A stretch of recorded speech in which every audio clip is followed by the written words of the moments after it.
আসসালামু আলাইকুম রহমতুল্লাহি বারাকাতুহ। সবাই কেমন আছেন? আশা করি সবাই ভালো আছেন। আমি আলহামদুলিল্লাহ ভালো আছি।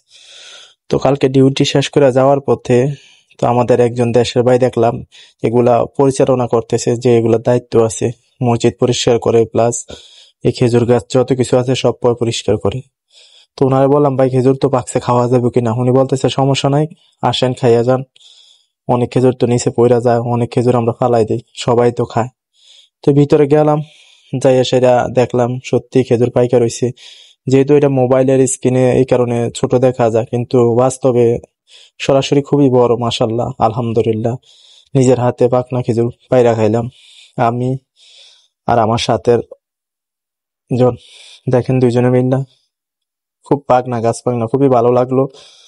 মানে ছোট্ট ছোট্ট খেজুর গাছে যে এই তো পরিমাণ খেজুর ধরছে, তো আলহামদুলিল্লাহ, আল্লাহ কাছে লাখো কোটি শুকরিয়া যে নিজের হাতে আল্লাহ রিজিকে রাখছে, খাইতে পারছি। সবাই খায়, রাস্তার পাশে যেহেতু সবাই খায়, তো যেহেতু উনি দায়িত্বে আছে, ওনার থেকে অনুমতি নিলাম, নিয়ে খাইলাম।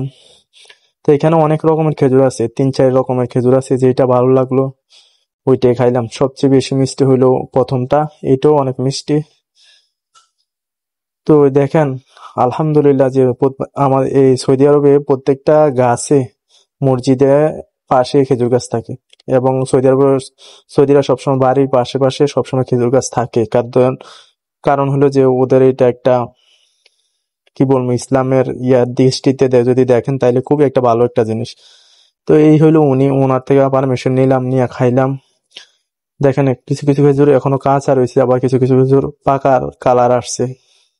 তো আলহামদুলিল্লাহ সবকিছু মিলাইয়া যে রিজিকে আসছিল, যাওয়ার পথে খাইলাম অনেকগুলা। আল্লাহ রিজিকে রাখছে। এবং আমার নবী মোহাম্মদ সাল্লাল্লাহু আলাইহি সাল্লামের যে বরকত এখনো এই দেশে আছে, এটা তো সচক্ষে দেখলেন। দেখেন গাছে তো অনেকে খাইছে, আবার ছিল। তো আজকের মতো এখানে বিদায়। আল্লাহ হাফেজ, সালাম আলাইকুম।